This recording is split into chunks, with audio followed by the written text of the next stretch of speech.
రోమిలకు రాసిన పత్రిక 9వ అధ్యాయము 14వ వచనం ఒకసారి మనం ధ్యానించుకుందాం. కాబట్టి ఏమందుము దేవుని యందు అన్యాయము కలదా అట్లన్న రాదు. పరిశుద్ధమైన మా తండ్రి, దయగలిగిన మా ప్రభువా, మీ అమూల్యమైన పాదాలకు వందనాలు స్తోత్రాలు చెల్లిస్తున్నాను నాయన.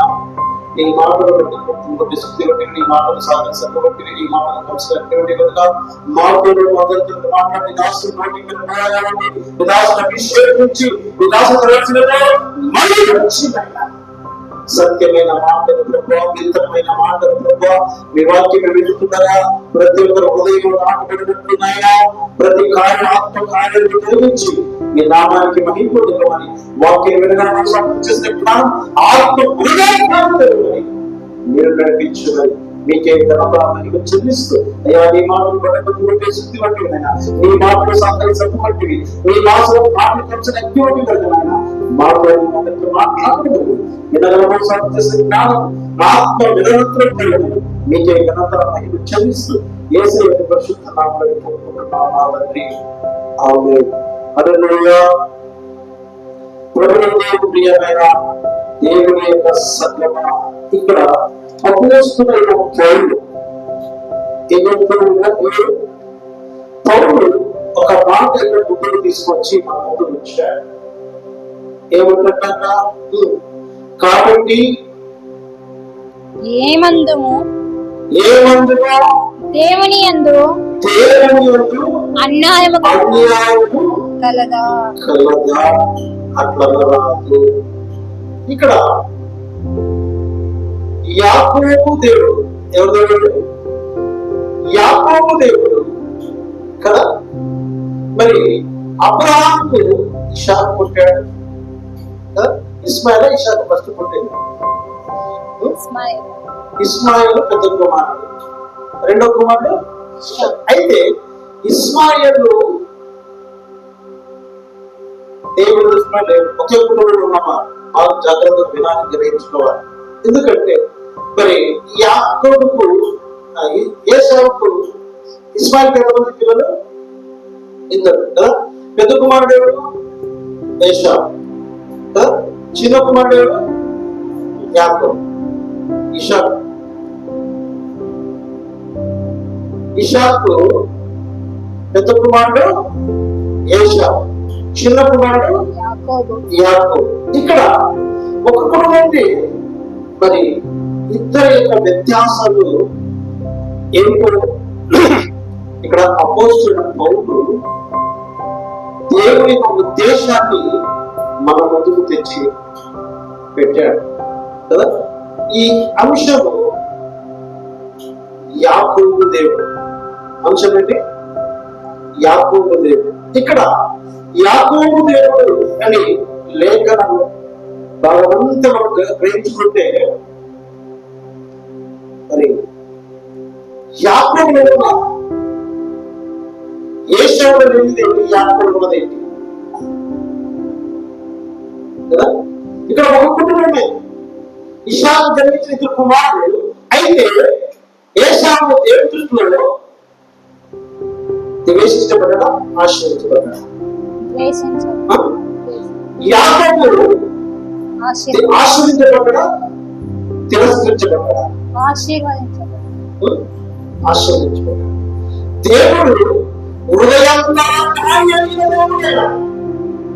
ఎప్పుడో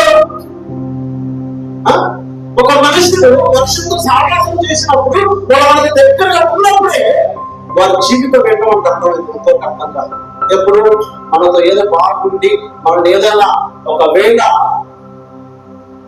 మనల్ని హృదయాన్ని గాయపరిచి వెళ్ళిపోయిన చరిత్ర తెలుస్తుంది. అంతవరకు తెలియదు. తెలుస్తుందా? అవునా కాదు?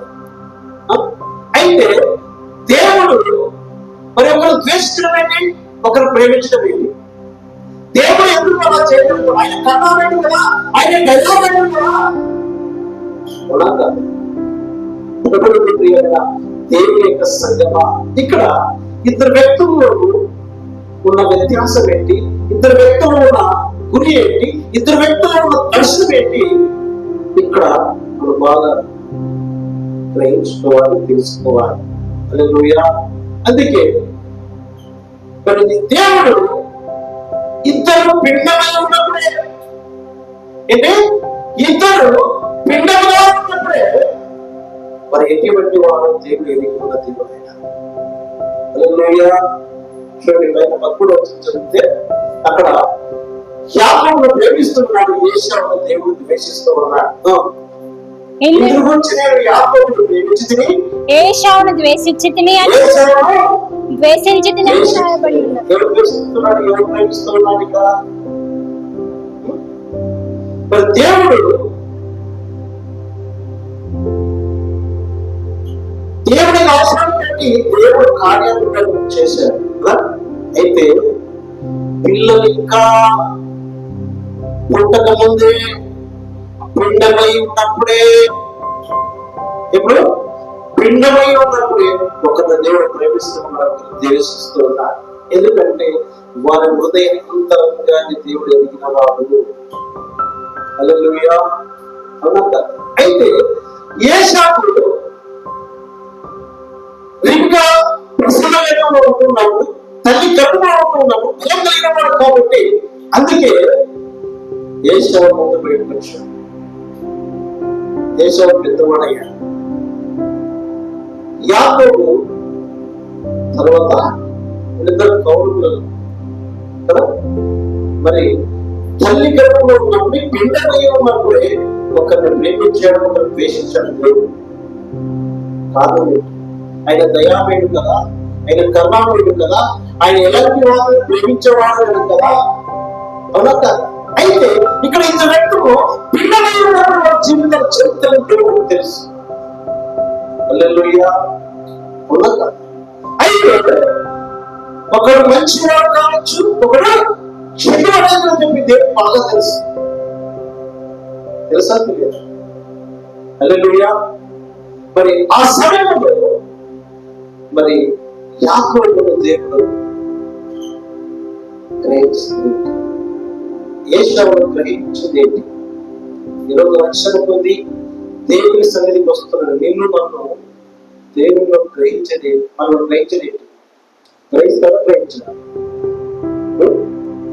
ఒక తల్లి కుటుంబంలో, ఒక తండ్రి కుటుంబంలోనే ఒకే తరంలో వచ్చిన ఇద్దరు వ్యక్తులు ఒకే దేవుని ఆరాధించే వాళ్ళ కుటుంబంలోనే ఇద్దరు దేవుని వ్యత్యాసాలు ఏంటో దేవుని బాగా తెలుసు. తెలుసా? హల్లెలూయా. అందుకే యాకోబును ప్రేమిస్తున్నాడంట, ఏశావును ద్వేషిస్తున్నాడంట. అందుకే అపోస్తలుడైన పౌలు ఏమన్నటువంటి, కాబట్టి ఏమన్నాడు? దేవుని యందు అన్యాయము కలదా అట్లా. దేవుని అన్యాయస్తుడు కానీ కాదు. అవునా కాదు? దేవుడు అన్యాయస్తుడు కాదు. ఎందుకు? ఆయన తల్లి గర్భంలో ఉన్నప్పుడే మనం ఆయన గ్రహించిన దేవుడు, చూచున్న దేవుడు. ఎందుకంటే ఆయన సర్వజ్ఞాని, భవిష్యత్తు జ్ఞాని, జ్ఞాని, జ్ఞానం కలిగిన దేవుడు. కాబట్టి అందుకే ఇక్కడ మనం గమనించవలసిన మహాసత్యం ఏంటంటే ఏశావును ద్వేషించడం, యాకోబును ప్రేమించడం కారణం ఉన్నాయి. కారణం లేకుండా దేవుడు ఎవరిని ద్వేషించడం, కారణం లేకుండా ఎవరిని దేవుడు ప్రేమించడం. అవునా? దేవుని యొక్క సన్నిధికి వస్తూ ఉన్నప్పుడు దేవుడిని ప్రేమిస్తున్నాడా లేదా సత్యాన్ని తెలుసుకోవాలి. హల్లెలూయా. అవునా? దేవుడు తల్లి గర్భంలో పిండమై ఉన్నప్పుడే ఒక అవకాశం కూడా, రక్షణ పొందడానికి కూడా ఒక అవకాశం కూడా తెలుస్తాం. హల్లెలూయా. అయితే యాకోబు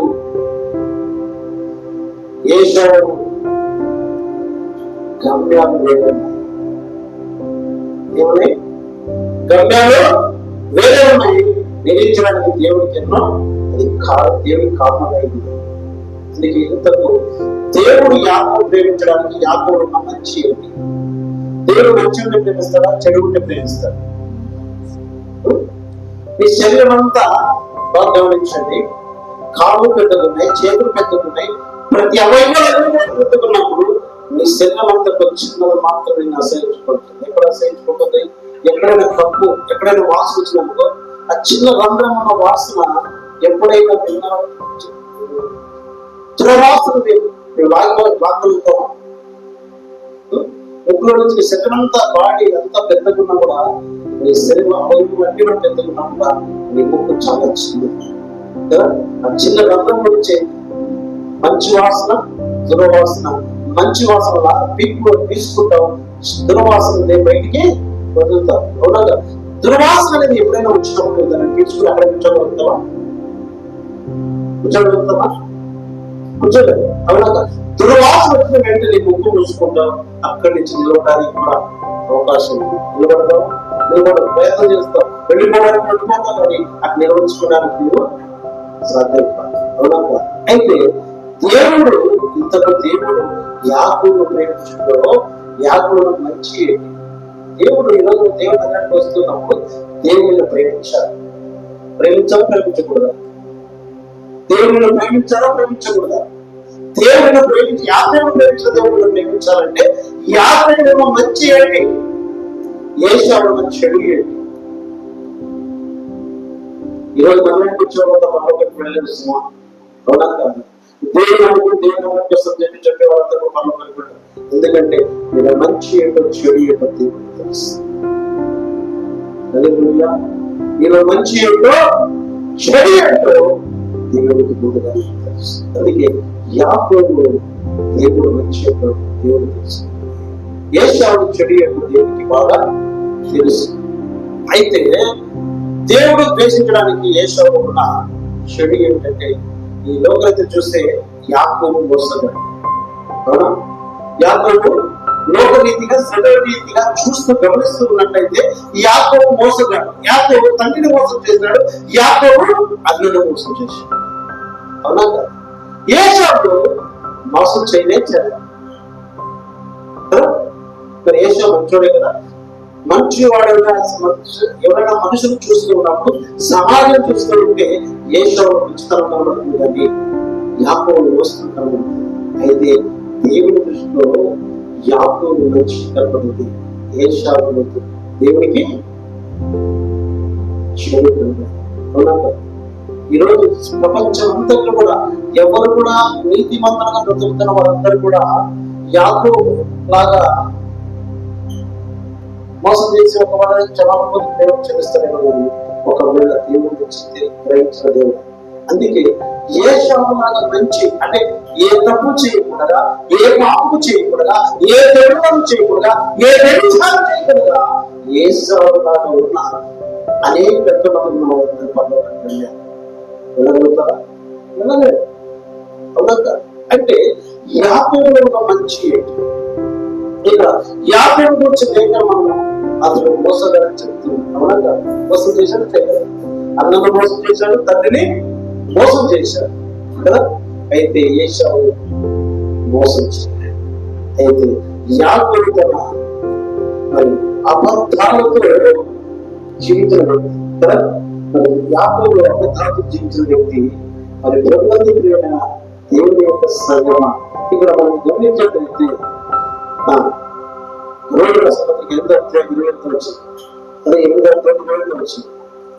దేవుని ప్రేమించు వారికి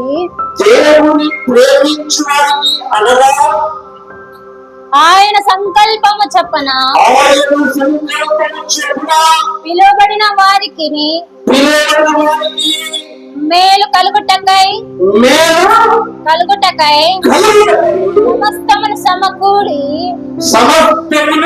సమకూడి జరిగించుచున్నామని. ఎందుకనగా తన కుమారుడు సహోదరులలో శ్రేష్ఠుడగునట్లు దేవుడే వారిని ఎరిగెను. వారు తన కుమారునితో సారూప్యము గలవారు ముందుగా నిర్ణయించెను. మరియు ఎవరిని ముందుగా నిర్ణయించునో వారిని పిలువనంపించి ఎవరిని పిలిచెనో వారి నీతిమంతులుగా తీర్చెను, ఎవరిని మహిమపరచెను. హల్లెలూయా. ప్రభునందు ప్రియమైన దేవుని యొక్క సంగమ, ఇక్కడ దేవుణ్ణి ప్రేమించే వారికి అనగా ఆయన సంకల్పం చొప్పున పిలువబడిన వారికి మేలు కలుగుటకై సమస్తమును సమకూడి చెల్లించు. ఏం చేస్తున్నాడు ఆయన? మేలు చేయడానికి కదా. ఇక్కడ అదే ఏంటో 9 గమనించినట్లయితే మనుషుల క్రియలను ఆధారపడే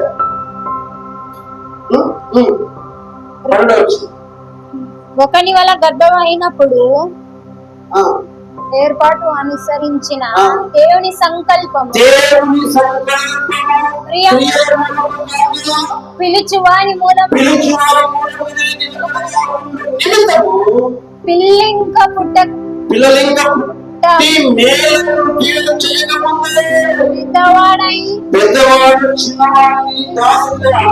అని ఆమెతో చెప్పబడిన.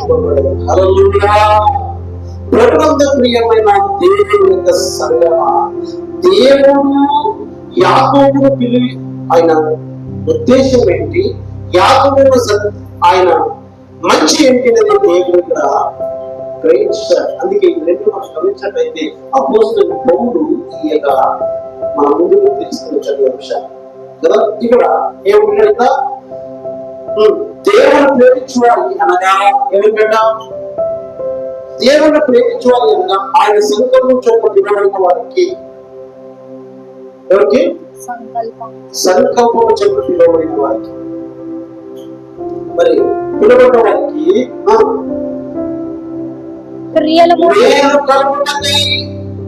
సమస్తము సమకూడి జరిగించునని ఎరుగుదును. ఎందుకనగా తన కుమారుడు అనేక సహోదరులు చేస్తున్నట్లు. ఏమన్నట్లు? చేస్తుడు అంటే జ్యేష్ఠత్వం యొక్క విలువ యాకోబుకి బాగా తెలుస్తుంది.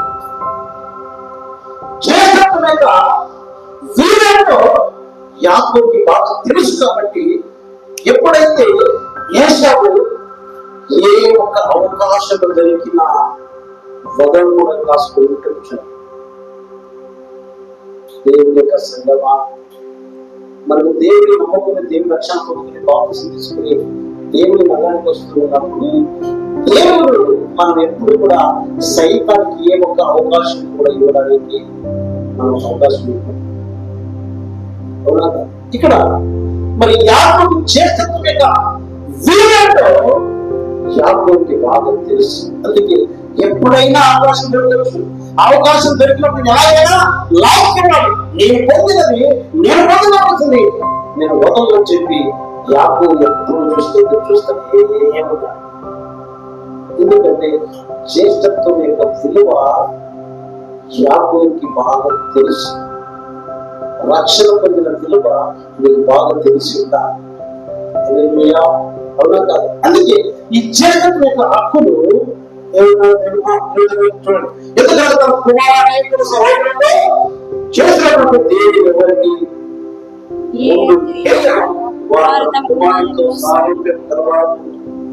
ఎవరికి ముందుగా నిర్ణయించాడు. ఎవరు సాగుతున్నారు? దేవుని సాగుతున్నారు. దేవుని పోలికలతో మనం సృష్టించి ఆయన స్వరూపం సాగుతుందో దేవుడికి తెలుసు కదా. అయితే ఇక్కడ పిండమై ఉన్నప్పుడే చిన్నవాడు ఏదో పెద్దవాడు ఏదో ఒక మంచివాడు ఒక చెడ్డవాడు దేవుడికి బాగుంటే తెలుసు. అయితే ఇక్కడ దేవుడు ఎప్పుడైతే తెలుసుకున్న తర్వాత గమనించినట్లయితే మరియు ఎవరిని ముందుగా నిర్ణయించడం వారిని పిలిచడం, ఎవరిని పిలిచిన వారికి వారిని నీతిమంతుడుగా తీర్చును. ఎవరైనా నీతిమంతుడుగా తీర్చను వారిని మహిమపరచును. ఎవరు మహిమపడతాడు? దేవుని ఎప్పుడైతే నువ్వు ముందుగా తెలుసుకోలేదు, ఎప్పుడైతే సత్యాన్ని గ్రహించుకున్నట్టు యాకోబుకు తెలుసు.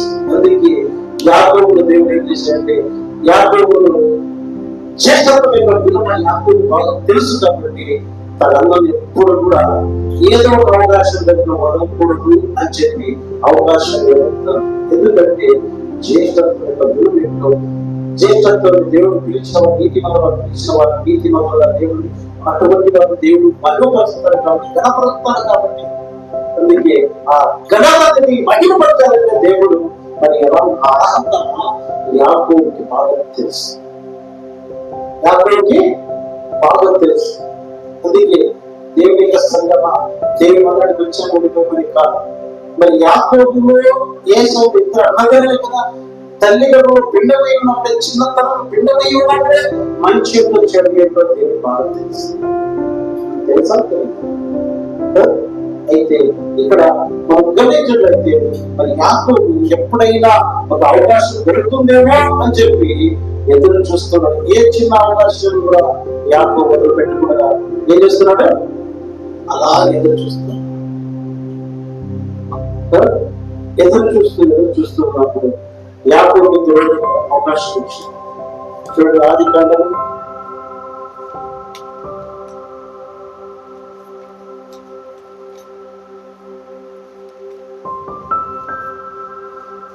25వ అధ్యాయము 32వ వచనం.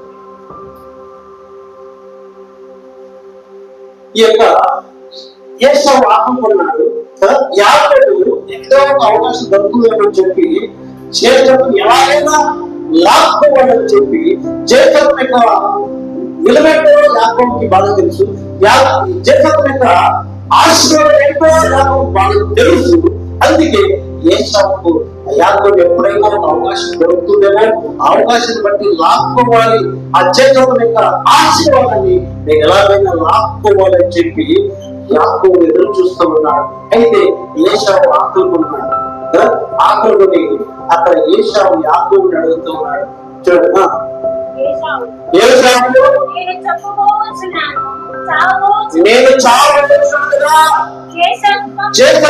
ఎందుకు అని హల్లెలూయా. ఏంటంట? నేను చావబోతున్నాను, నేను ఆగబోతున్నాను అంటే ఇప్పుడు పుట్టి వాడికి వజ్రం చూపిస్తే వజ్రం తెలుస్తుందా? వజ్రం ఏంటో తెలియదు, ఇనమేంటో తెలియదు, రాయి ఏంటో తెలియదు. అవునా కాదు? మరి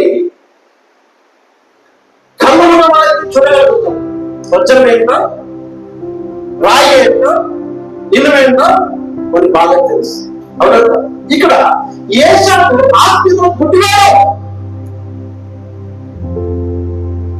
అంటే యాకోబు చేపడుతున్న ఆశీర్వాదం ఏంటో, చేపడుతున్న విలువేంటో యాకోబు బాగా తెలుసు. అందుకే అవకాశం ఎదురు చూస్తూ ఉన్నాడు. ఎప్పుడు నా చేతికి దొరుకుతాడా, ఎప్పుడు దాన్ని ఎలా నేను ఆపుకోవాలా? ఈరోజు అన్నదమ్ములు ఇద్దరు ముగ్గురున్నారు అనుకోండి, సంపాదించాలంట తమ్ముని ఆస్తులు ఆడుకోవడం, లేకపోతే పక్కింటి ఆస్తులు ఆడుకోవడం, ఎలాగైనా సరే దాన్ని సంపాదించుకో, ఎలాగైనా తీసుకోవడం నేను ప్రయాసపడుతూ ఉంటాను. పడతారు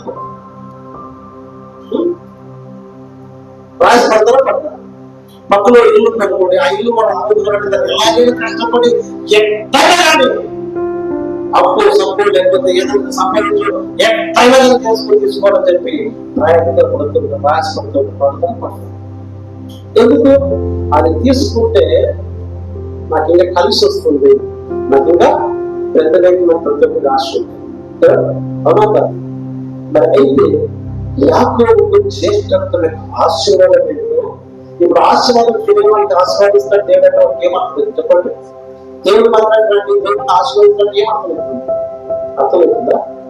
దేవుని మందిరానికి నువ్వు రాకపోతే నా దేవుడు ఆశీర్వదించడు కదా అని తెలిసిన దాన్ని నువ్వు విలువేంటో తెలిసిన వాళ్ళకి, దేవుడు అంటే పైనంటో తెలిసిన వాళ్ళకి దేవుడి సన్నిధికి వదులుకో. ఇక్కడ యాకోబు ఏదైనా ఒక అవకాశం వచ్చినా మనం వదులుకోకూడదు. ఎలాగైనా దాన్ని పొందుకోవడానికి, ఎలాగైనా తిరిగి తీసుకోవాలన్నప్పుడు ఇక్కడ ఏశావుకు ఆకలి అవుతా ఉంది. ఆకలి అవుతా ఉంటే అది అన్నం అడుగుతూ ఉన్నాడు. ఏమడుగుతాడు? అన్నం అడుగుతాడు. ఏమడిగాడు? ఏశావు అడుగుతా ఉంటే యాకోబు అన్నాడు ఏమని? పైన వచ్చిన చదువు,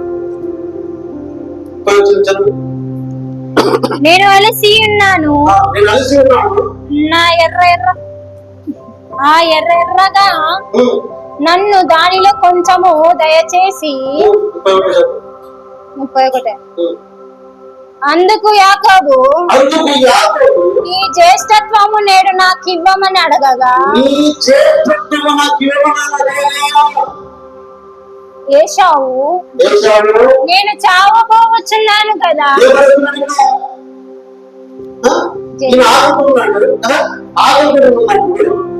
ఎప్పుడైతే యాకోబు అన్నం పెట్టాలని అడుగుతుంటే యాకోబు ఏశావు ఏమంటాడంటే యాకోబు ఏమడిగాడు? నేను చేర్చడం నాకు ఇష్టమే అని అవకాశాలు ఉంటాయి కదా. అదే అంటారు, ఏమంటారు? అర్థం వచ్చిన కాలం పోరాటం వస్తుంది అంటారు. సామెత అంటుంది కదా. అయితే ఈ అవకాశం కొరకు యాకోబు ఎదురు చూస్తూ ఎలాగైనా నాది నేను పొందుకోవాల్సింది నా అన్న ఏశావు పొందుకున్నాడు కదా, అది ఎలాగైనా పొందుకోవాలి, ఎలాగైనా తిరిగి పొందుకోవాలని చెప్పి ఏం చేశాడు? అవకాశం ఎదురు చూస్తూ ఉన్నాడు. అవకాశం ఎదురు చూశాడు. ఈయన ఆకలి ఉన్నాడు. ఏశావు ఆకలి యాకోబు అడుగుతూ ఉంటే యాకోబు అన్నాడు నేను ఇస్తాను, అన్నం పెడతా, లేదలే కావాలే, కానీ అంటే నీతో పొందుకున్నాడు జ్యేష్ఠత్వము, ఆ జ్యేష్ఠత్వం నాకు ఇస్తేనే నీకు అందుబాటు. ఇప్పుడు ఈ ఏశావు గుడ్డివాడు కదా. ఎందుకంటే గుడ్డి వాడిని మధ్యలో చూపించిన వాడికి మధ్యలో తెలియదు. అవునా కదా? అంటే గుడ్డివాడు ఎందుకు గుడ్డివాడు కాదు, ఉదాహరణ చెప్తా ఉన్నాడు. అవునా కదా?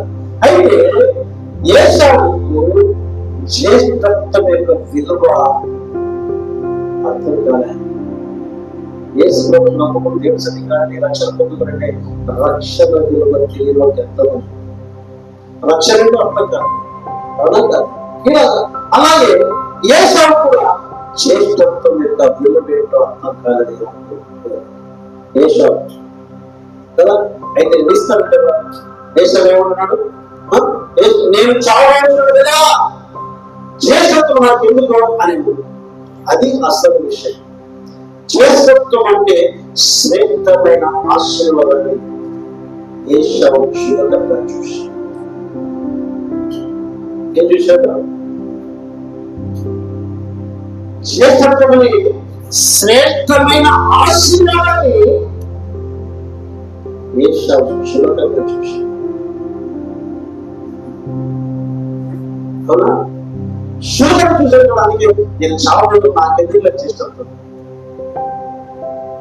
శ్రేష్టమైన ఆశీర్వాదము యాకోబుకి తెలుసు కాబట్టి ఎలాగైనా దాన్ని పొందుకోవాలని చెప్పి యాకోబు ప్రయత్నం చేశాడు.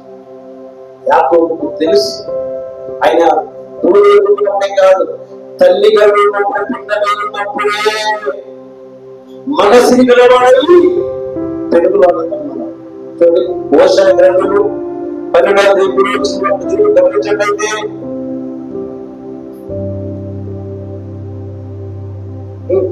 హోషేయ గ్రంథము 12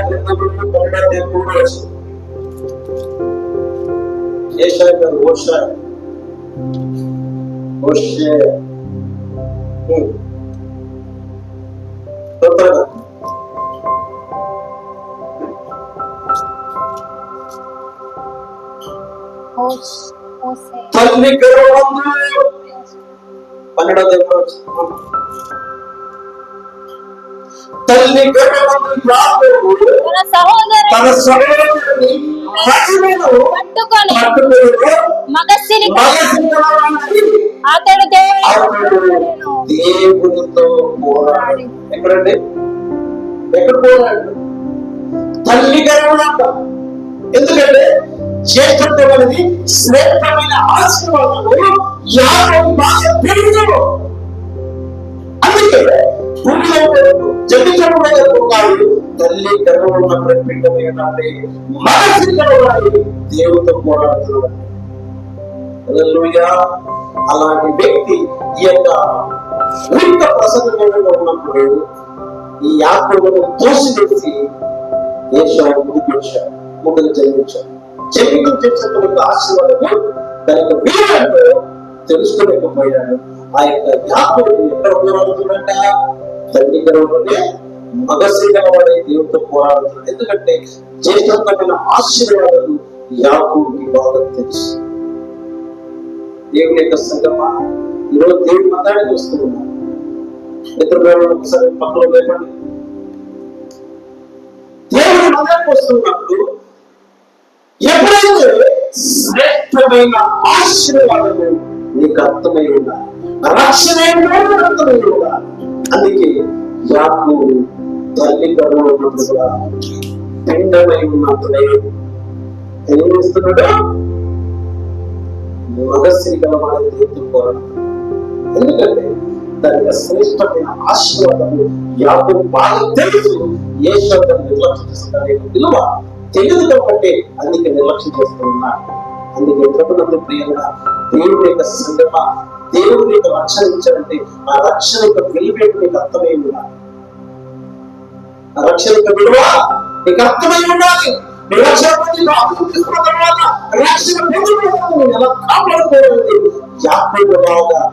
మగశ్రీ గలవాడే దేవుడితో పోరాడడానికి. అందుకే అసలు యాకోబు ఏశావులో ఉన్న ప్రధానమైన తేడా ఏంటంటే ఇది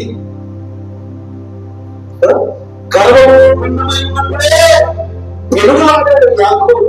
ఎందుకంటే శ్రేష్టమైన ఆశీర్వాదం చేస్తాను ఎలాగైనా పొందుకోవాలి, నేను వదలకూడదని చెప్పి యాకోబు పట్టు కలిగి ఉన్నాడు. రక్షణ పొందిన నీవు దేవుడి సన్నిధికి వస్తున్నప్పుడు నీ ఆత్మ విశ్వాసాన్ని గట్టిగా పట్టుకోవాలి. నువ్వు పోరాడాలి దేవుడితో. సాధనకు ఎప్పుడు అవకాశం ఉంటాడు? రోగం వచ్చినా, బాధలు వచ్చినా, చెడుపై చాలా స్థితికి వచ్చినా యాకోబులాగా పోరాడేవారు. ఎందుకంటే ఆ రక్షణ విలువైన అర్థం ఎందుకంటే ఒకవేళ చెడిపోయినా నేను పరలోకం తండ్రితోనే బ్రతికుంటున్న సత్యం నీకు తెలుసు.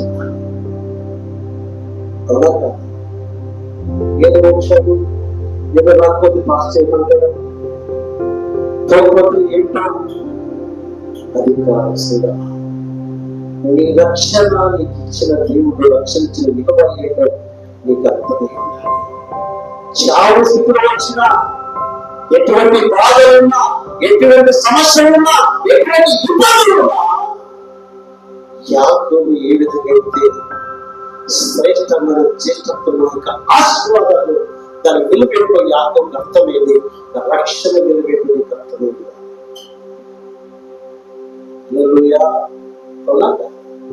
దేవుని మందిరానికి నేను ఎందుకు వస్తున్నావు? నేను తింటే నీకు బలం వస్తుందా? నేను తినకపోతే బలం వస్తుందా? ఒకవేళ పక్కన ఎక్కడ తినిపించారనుకోండి, ఎప్పుడు తినిపిస్తారు? జన్మ వచ్చినప్పుడు, జబ్బు వచ్చినప్పుడు తినిపిస్తారు. నేను తినే చేత కాదు కదా. ఆ తినిపించడం మీకు తృప్తి అవుతుందా? కడుపు నిండుతుందా? పక్క వాళ్ళ చేతులు ఎంత తినిపించినా నీకు తృప్తి కాదు అవుతుందా? అవునా? నీ చేతితో నువ్వు ఎప్పుడైతే తినగలుగుతావు అప్పుడు నీకు తృప్తి అనిపిస్తుంది. అవునా? మరి దేవుని మందిరానికి వస్తూ ఉన్నప్పుడు నీ రక్షణ విలువేడు నీకు అర్థం. నీ రక్షణ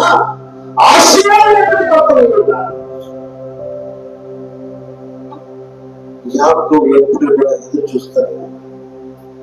ఎప్పుడు నా చేతికి దొరుకుతావా? ఎప్పుడు నేను చేస్తాను లాక్కోవడం. ఎందుకంటే దేవుని సన్నిధికి వస్తున్నప్పుడు యాకోబులా ఎదురు చూడాలి. దేవుని చేత ఆశీర్వాదం పడుతుంది. దేవుని ఇప్పుడు వెళితే ఈ వాడు వెళ్తే దేవుడితో మాట్లాడలేదు, దేవుని ఆశీర్వదిస్తాడు, చేసేంత మాత్రం దేవుడు ఇచ్చుడు ఆ యొక్క ఆశీర్వాదమైన ఆశీర్వాదం పొందుకోవడం చెప్పి దేవుని దగ్గర రావాలి. హల్లెలూయా. కాబట్టి ప్రకటనతో ఏషావులో ఉన్నప్పుడే సహాయం భగవంతుడు కూడా. అందుకే కడుపులో ముందుగానే చేస్తున్నాడు. అయితే యాకోబు పిండంలో ఉన్నప్పుడే పోరాడుతున్నాడంటే మరి యాకోబు దర్శనం ఏంటి, గురి ఏంటి, ఆయనలో మంచిది ఏంటి అని దేవుడికి తెలుసు. దేవుడు శ్రేష్టమైన ఆశీర్వాదాలకు ఆశ్రయించాలంటే దేవుడికి అన్ని తెలుసా తెలియదు. అందుకే దేవుడికి రావడానికి యాకోబులాగా పోరాడాలి. ఎప్పుడైతే పోరాడగలుగుతామో అప్పుడే యాకోబు దేవుడు ఆశ్రయించే నిన్ను ఆశ్రయిస్తాడు. హల్లెలూయా. అందుకే జ్యేష్ఠత్వాన్ని సంపాదించడానికి తనకు దొరికిన ఏ చిన్న అవకాశం కూడా యాకోబు ఎప్పుడు పోగొట్టుకోలేదు. రోడ్లు వచ్చినా, బాధలు వచ్చినా, సమస్యలు వచ్చినా, అప్పుడు సమస్యలు దేవుని మందిని ఎప్పుడు దేవుని మందిని పెడితే ఒకవేళ దేవుడు ఆశ్రయించగలము, ఇవాళ ఆశ్రయించగలము, శ్రేష్టమైన ఆశ్రయాన్ని ఇస్తాడని చెప్పి యాకోబులాగా ప్రతి ఆదివారం దేవునితో యాకోబు ఏ విధంగా ఎదురు చూస్తున్నాడో ఎదురు చూసేవాళ్ళ దేవుడు అప్పుడు ఆశీర్వాదంలో విలువైనది అర్థమవుతుంది. రక్షణ విలువైనది అర్థమవుతుంది. రక్షణ పొందిన తర్వాత యాకోబు బట్టి చాలా మంది నేను చూస్తున్నాను, పుస్తకాలు నడవలేదు, సరిగ్గా నడవలేదు. అలాంటి ముసలి ఆమె ప్రతి ఆదివారం చూస్తే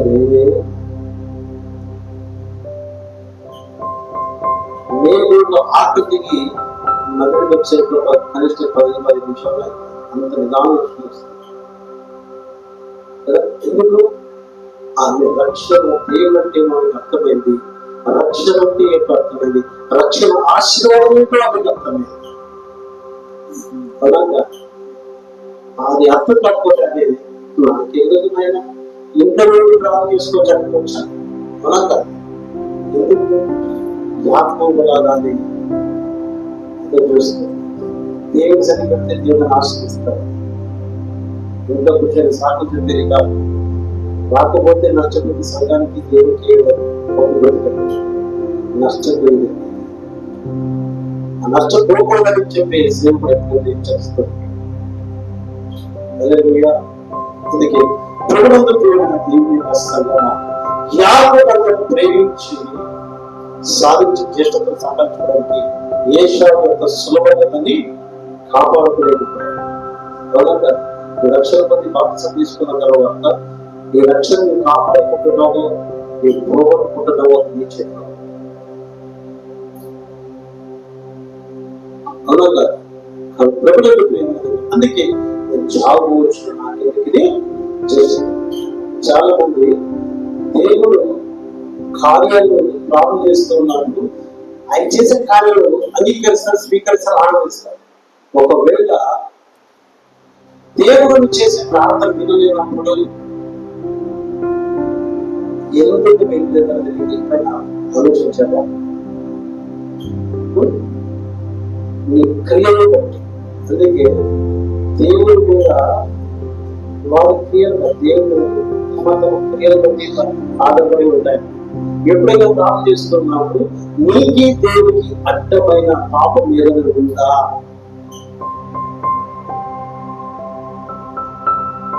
ఆ పాపంలో అడ్డమైన పాపం ఏదైతే తొలగించుకుంటామో అప్పుడు దేవుడు వినగలుగుతాడు. ఇప్పుడు ఉదాహరణకు దేవుడు తెలిసి కిటికీ తెలిసి బయటలో ఉంటే మనం ఇక్కడి నుంచి కేకేస్తాం, వినపడతాం. అదే డోర్ వేసి కిటికీ మూసేసి అనుకోండి, బయట మీరు మాట్లాడితే వినపడుతుందా?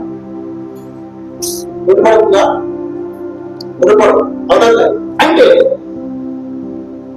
ఎప్పుడైతే నీ తలుపులు మూసినప్పుడు అక్కడ బయట ఉన్న వాళ్ళకి వినపడదంటే, ఎప్పుడైతే ప్రార్థన చేస్తున్నా దేవుడికి వినపడట్లేదంటే, ఆ వినపడకుండా దేవుడు అంగీకరించుకున్నాడంటే ఆ నీ పాపమే దేవుడు వినపడకుండా అంటూ వేసింది.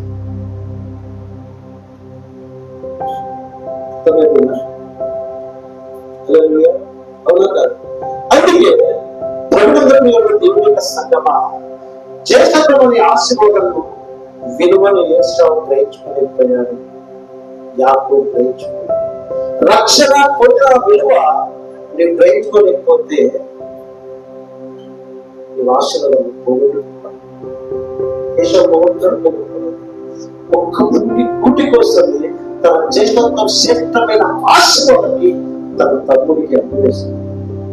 కూడి కోసం, ఒక్క రోజు కూలి కోసం నువ్వు దేవుని మందిరం విడిచి ఎప్పుడు పనికి కొడితే వచ్చి ఆశీర్వాదం.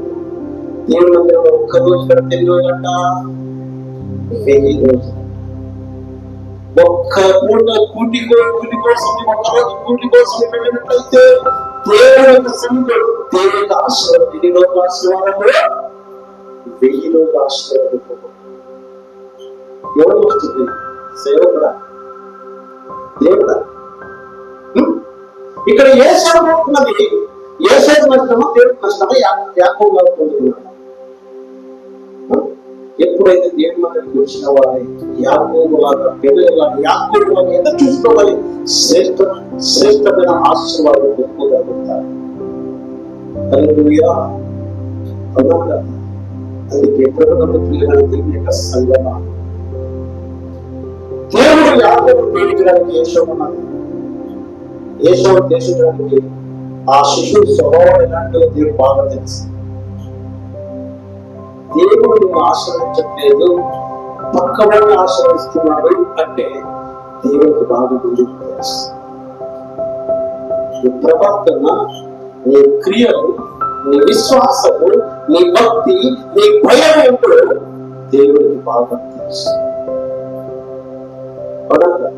అందుకే యాకోబును ప్రేమించడానికి ఏసావు ఆయన భవిష్యత్తు ఎలాంటి దేవుడైనా భవిష్యత్తు సర్వజ్ఞాని, జ్ఞాని. అందుకే రోడ్డు రాష్ట్ర ఎంత విరోధిలో వచ్చిన ఒక మరొకసారి గమనించినట్టు చదవనట్లయితే, ఎందుకనగా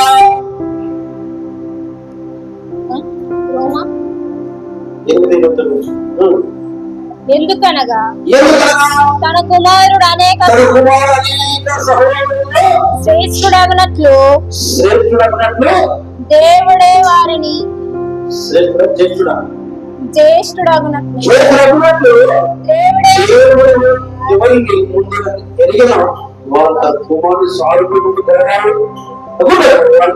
ముందుగా నిర్ణయించాను. దేవుడు మొదట వారిని ఎరిగిన ఆ తర్వాత ఎరిగిన వారిని ఒక ప్రత్యేకమైన పదవి కోసం నిర్ణయించుకున్నాడు.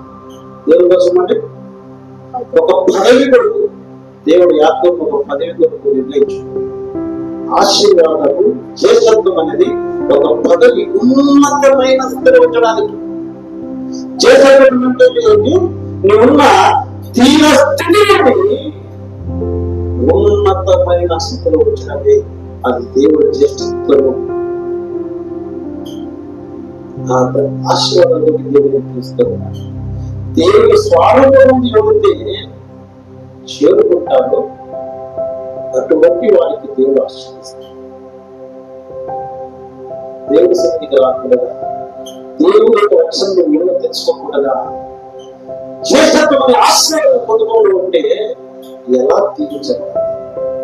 జ్యేష్ఠత్వం అంటే దేవుడు ఉన్నతమైన స్థితిలో ఉంచడానికి. దేవుడు వాగ్దానం చేసిన దేవుడు ఆయన.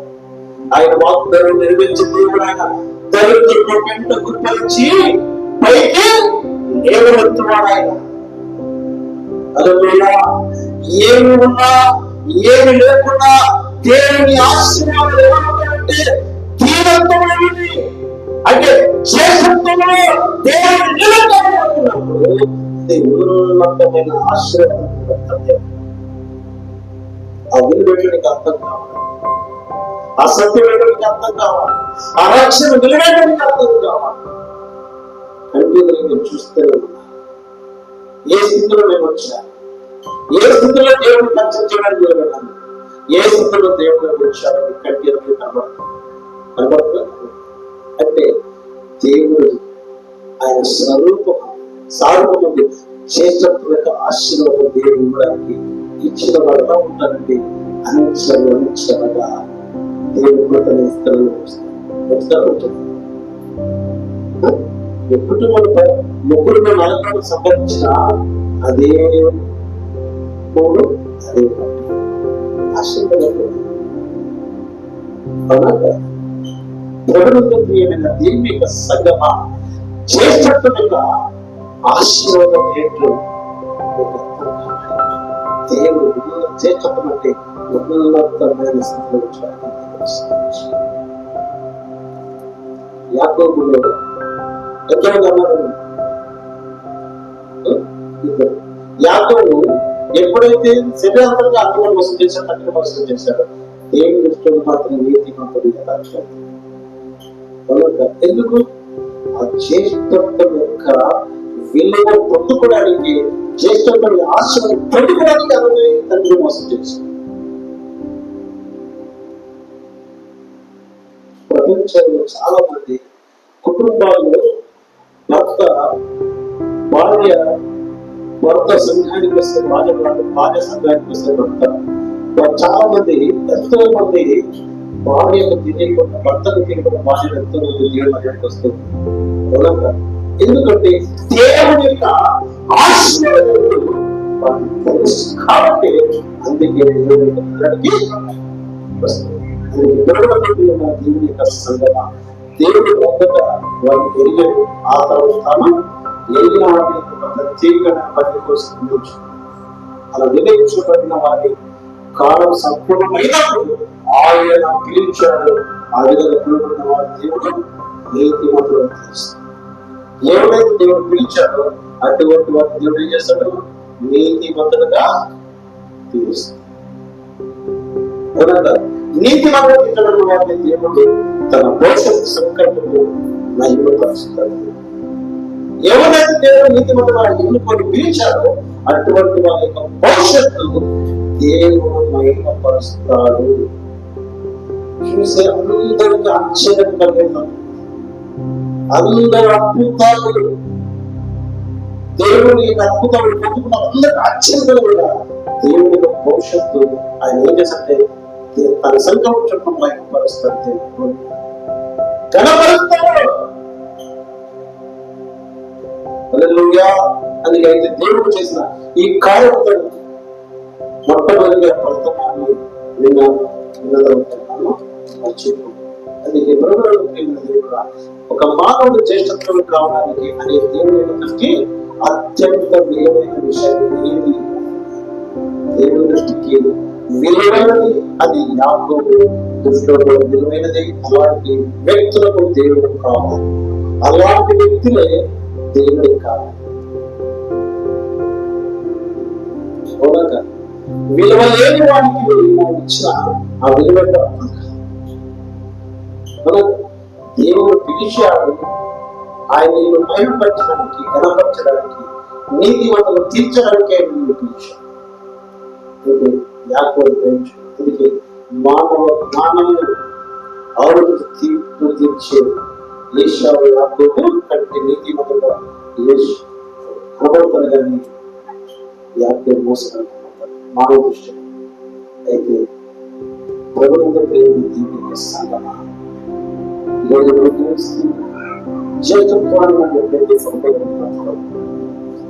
అందుకే ఎప్పుడు 12వ అధ్యాయము 16వ వచనం చూస్తూ గమనించండి. 12వ వచనం ఒక కూటి కొరకు తన జ్యేష్ఠత్వము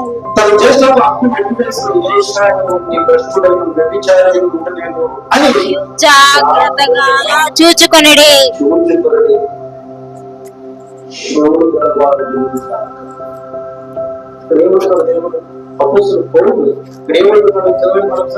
ఒక కూటి కొరకు ఎన్ని కోట్ల కోసం అంట? నెల కోసం కాదు, ఒక సంవత్సరం కాదు, ఒక వారం కొరకు కాదు, అది ఒక కూటి కొరకు ఏం చేశాడంట? ఒక కూటి కొరకు తన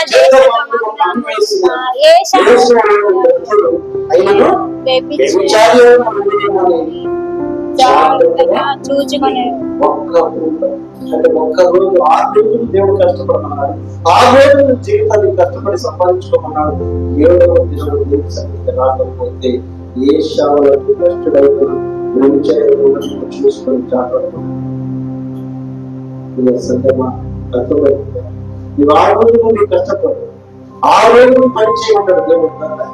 కానీ 7వ దినంలో దేవుడు సృష్టికర్త, దేవుడు 6 రోజులు సృష్టించి 7వ దినం విశ్రాంతి దినము. ఆ విశ్రాంతి దినమే దేవుడు ఆరంభించాడు. దేవుడి సన్నిధికి రాకుండా ఆశీర్వాదాలు పొందుకుంటున్నా, శాపాలు పొందుకుంటా జాగ్రత్త. అందుకే ఏసావు చేసినప్పుడు క్షమించాలని దేవుడు ఆయన క్షమించారా? క్షమించరా? అవునా? గమనించాడు. అందుకే ఆ కారు చైతన్య దేవుడు ఏసావు ప్రశ్నించాడు. అందుచేతనే దేవుడు ఏసావు దేశకరమైన న్యాయం కాదు కదా. అందుకే ఇంతకు చేసత్వం అంటే ఏంటి? చేసత్వం అంటే విమోచన కార్యపు సంపూర్ణత.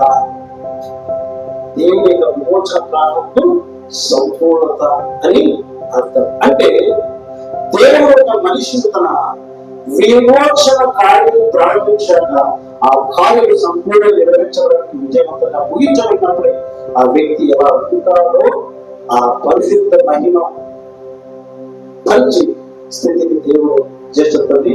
దాని అంటే రక్షణ ప్రాణం నుంచి దేవుడి సంపూర్ణంగా అంటే బ్రతికుండి చనిపోయేంత వరకు దేవుడు చెప్పిన పనిని సంపూర్ణంగా దేవుడికి దైవత్వంగా ఇచ్చింది. ఎప్పుడు దాకా సంపూర్ణంగా చనిపోయేంత చావు ఉన్నంత బ్రతికున్నంతకు చనిపోయే వరకు కూడా దేవుడు సంపూర్ణం. కాబట్టి దేవుడు సగవ 12 ముగిస్తారు. ఇప్పుడైతే సియోను కొండకును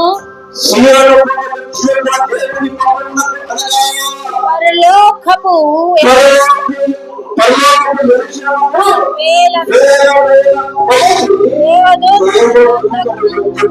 పరలోకమందు జ్యేష్ఠ వారి మహత్వం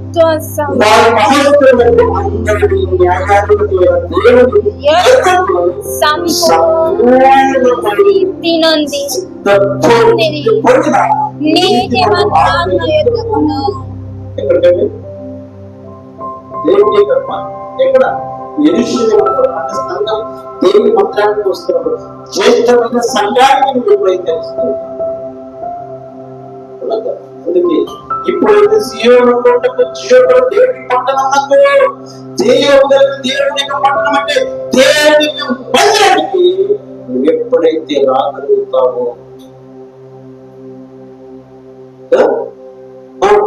అనగా